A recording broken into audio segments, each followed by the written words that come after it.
Halo dan selamat datang kembali di The Deep Dive. Kamu pernah nggak sih lagi di kelas ngeliatin slide akuntansi gitu? Terus tiba-tiba mikir, ini beneran bakal kepake nggak sih nanti? Jujur aja, aku sering banget mikir gitu. Sering banget.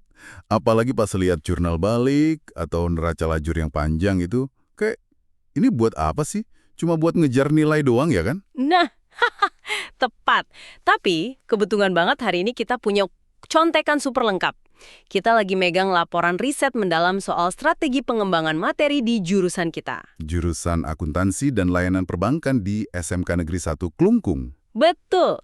Jadi misi kita hari ini adalah ngebongkar isi laporan ini. Kita pengen tahu gimana sih sekolah nyambungin teori di kelas sama realita industri keuangan? Dan yang bikin aku penasaran pas baca ini, ternyata tujuannya tuh jauh lebih dari sekedar bikin kita jago ngitung. Oh iya. Iya.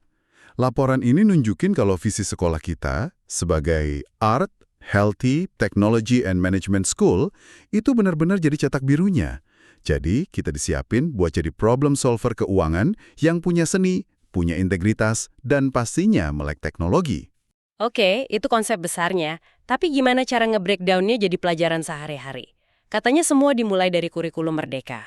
Emang sebeda apa sih? Beda banget.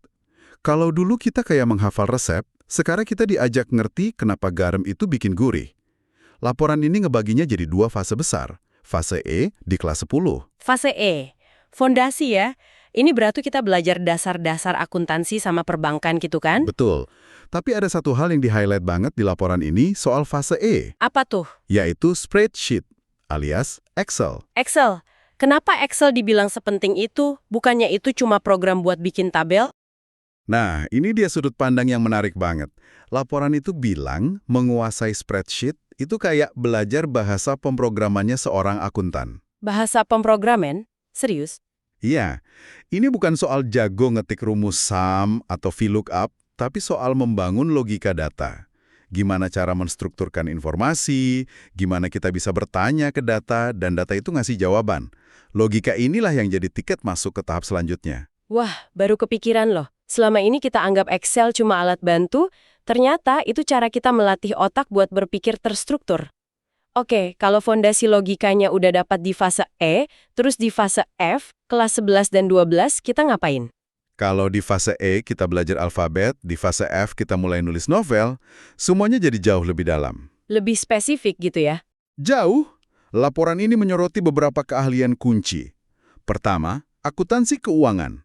Tapi bukan cuma buat perusahaan jasa yang simpel. Kita dipaksa bisa ngerjain pembukuan perusahaan dagang sampai Manufaktur. manufacturer yang ada hitungan harga pokok pesanan itu ya, yang rumitnya minta ampun. Persis. Dan justru kerumitan itulah yang bikin lulusan kita dicari. Kedua, perpajakan. Tapi bukan cuma teori, melainkan praktek langsung. Contohnya gimana? Misalnya, gimana cara hitung PPN buat teman kita yang jualan online, atau PPh 21 buat slip gaji? Ini skill yang bisa langsung dijual loh. Oke, manufaktur dan pajak itu kan berlaku umum ya. Tapi laporan ini juga nyebut ada satu keahlian yang jadi pembeda strategis kita. Apa tuh? Nah, ini dia. Akuntansi lembaga pemerintah. Akuntansi pemerintah. Kedengarannya agak kaku ya. Awalnya mungkin gitu. Tapi coba deh pikirin. Sekolah kita ada di pusat pemerintahan kabupaten. Ini langkah strategis banget. Dengan keahlian ini, kita punya akses ke peluang karir di sektor publik.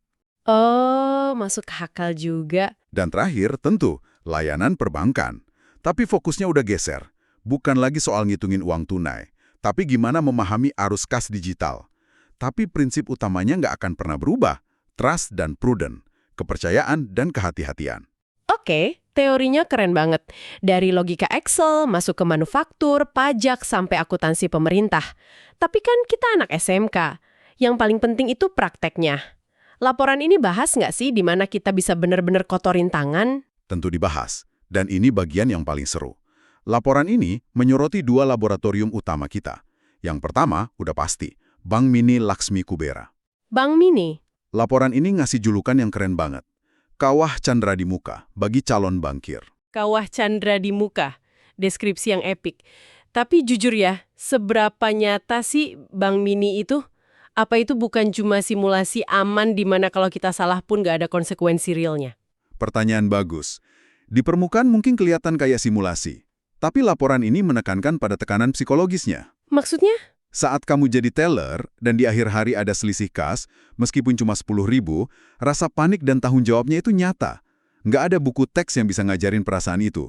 Di sanalah kita belajar soft skills krusial, ketelitian di bawah tekanan, etika komunikasi, dan integritas. Bener juga sih, aku ingat banget waktu itu ada selisih dan jantung rasanya mau copot. Oke, Bang Mini untuk melatih mental. Terus laboratorium kedua apa? Yang kedua adalah bengkel komputer, yang di laporan ini disebut sebagai digital cockpit. Digital cockpit. Iya. Kalau Bang Mini itu tempat kita melatih hati. Bengkel komputer ini tempat kita melatih jari dan otak untuk eksekusi. Disinilah semua teori akuntansi ketemu sama teknologi. Nah, ngomongin software di bengkel komputer, ini nih pertanyaan sejuta umat. Kenapa sih kita harus belajar dua software sekaligus, MYOB dan Accurate? Kayak double kerjaan nggak sih? Aku juga awalnya mikir gitu. Tapi setelah baca penjelasan di laporan ini, ternyata ada filosofi di baliknya. Ini bukan soal belajar dua produk, tapi soal belajar dua cara berpikir. Oke, coba jelasin. Kita bedah satu-satu. Pertama, MYOB. Laporan ini menyebutnya bahasa ibu komputerisasi akuntansi. Bahasa ibu? Maksudnya gimana? MYOB itu kan dari Australia, standarnya internasional, strukturnya sangat kaku. Dia memaksa kita untuk paham betul fondasi universal akuntansi. Jadi, pesannya adalah, kalau kamu ngerti logikanya MYOB, kamu dilempar ke negara manapun, pakai software apapun, kamu bakal bisa beradaptasi. Jadi MYOB itu kayak belajar grammarnya bahasa. Kalau udah paham polanya, mau pakai di mana aja bisa. Oke, masuk akal. Terus Accurate perannya apa dong? Nah, Accurate Online itu adalah senjata siap kerja kita untuk pasar Indonesia. Ini software buatan lokal, jadi fiturnya dirancang spesifik untuk kebutuhan bisnis di sini. Oh gitu. Terutama UMKM, laporan ini menyoroti satu fitur andalannya, yaitu Smart Link. Smart Link. Apa tuh? Itu fitur yang bikin Accurate bisa nyambung langsung ke ekosistem digital. Bayangin, data penjualan dari Shopee atau Tokopedia bisa otomatis masuk ke pembukuan. Wah, keren. Gak cuma itu, dia juga bisa terintegrasi langsung ke sistem perpajakan pemerintah, e-faktur. Ini super relevan. Artinya kita punya nilai jual yang luar biasa. Wow. Oke, jadi ini bukan pilihan MYOB atau Accurate, tapi strategi dua kaki. MYOB buat pola pikir global, Accurate buat eksekusi lokal. Clear, keren. Ngomong-ngomong soal uang, kita kan dilatih jago nih ngurusin uang perusahaan. Tapi gimana sama uang kita sendiri? Kadang-kadang lebih pusing ngatur uang jajan loh. Haha, bener banget. Dan laporan ini ada ngebahas soal itu. Ada bagian khusus soal literasi keuangan pribadi mengadopsi dari program Sikapi Uangmu dari OJK. Oke, menarik. Ternyata, ada 3 musuh finansial yang sering banget ngejebak kita, Gen Z. Apa aja tuh? Aku kayaknya kenal baik sama musuh-musuh ini. Pertama, FOMO, Fear of Missing Out. Takut ketinggalan tren kopi baru, konser, gadget. Ah, iya. Kedua, YOLO, You Only Live Once. Mikirnya, tabungan gampang, yang penting happy sekarang. Itu juga. Dan yang ketiga, ini yang paling nyebelin. FOPO, Fear of Other People's Opinion. Beli sesuatu bukan karena butuh, tapi karena takut diomongin orang. Aduh, itu kayak daftar dosaku setiap bulan. Terus gimana cara ngelawannya? Kuncinya cuma satu kata, budgeting, menyusun anggaran. Tapi ditekankan, budgeting itu bukan berarti jadi pelit. Justru ini strategi cerdas buat mastiin setiap rupiah yang kita keluarin itu benar-benar ngasih kebahagiaan yang sepadan. Oke, alokasi cerdas. Laporan ini juga ngebedain antara nabung sama investasi kan? Kadang kita masih suka nyampur aduk dua hal itu. Betul, laporan ini ngegambarinya nih yang jelas. Menabung itu tujuannya buat keamanan, buat dana darurat. Risikonya rendah. Oke. Nah, kalau berinvestasi, tujuannya buat pertumbuhan, buat ngelawan inflasi. Karena tujuannya bertumbuh, risikonya lebih tinggi. Laporan ini ngasih peringatan keras. Investasi tanpa punya dana darurat, dari tabungan, itu nekat banget. Dengar kata saham sama kripto aja kadang udah ngeri duluan. Takut boncos. Gimana panduan dari laporan ini biar kita nggak salah jalan? Nah, biar nggak tersesat, laporannya ngasih kompas. Untuk saham, jalur resminya itu lewat Sekolah Pasar Modal dari Bursa Efek Indonesia. Modalnya sekarang terjangkau, bisa mulai dari 100.000. Konsepnya, yuk nabung saham, bukan judi harian. Kalau buat aset kripto yang lagi heboh banget gimana? Untuk kripto pengawasnya beda, bukan OJK tapi BPPT. Nah, BPPT ini udah ngeluarin daftar aset kripto mana aja yang legal, jadi nggak semua koin itu boleh. Disinilah prinsip paling pentingnya muncul, DYOR, Do Your Own Research. Jangan ikut-ikutan doang ya. Tepat, dan selalu pakai filter 2L. Cek dulu ini legal nggak, terus yang kedua, ini logis nggak janji keuntungannya. Kalau ada yang ngawarin profit pasti puluhan persen sebulan, itu udah pasti bendera merah. Oke, setelah semua gemblengan ini, dari fondasi logika, praktik di Bank Mini, nguasain teknologi, sampai melek finansial pribadi, pertanyaan puncaknya kan, jadi setelah lulus, aku bisa kerja apa? Laporan ini ngasih beberapa peta jalan yang menarik. Di sektor perbankan, peran teller memang makin sedikit, tapi bukan berarti peluangnya hilang. Berubah gitu ya perannya? Iya, bertransformasi. Bank sekarang butuh banget orang untuk posisi baru seperti digital customer service atau analis data. Dan kita harus paham sistem pembayaran modern kayak QRS dan BI Fast. Itu kan secara umum. Kalau yang lebih spesifik buat kita di Bali, gimana? Nah, ini yang paling relevan. Laporan ini bilang peluang emas kita ada di hospitality accounting. Industri hotel dan restoran itu kan tulang punggung ekonomi Bali. Benar banget. Mereka butuh banyak banget tenaga akuntansi. Posisi kayak account payable, income auditor, sampai cost control. Permintaannya tinggi banget. Jadi nilai jual kita ada di situ ya? Tepat.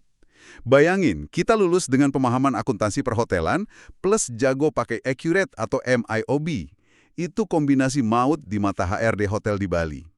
Tapi ada satu jalur lagi yang nggak boleh dilupain. Wirausaha. 100. Lulusan akuntansi itu punya keunggulan fundamental. Kita ngerti bahasa uang.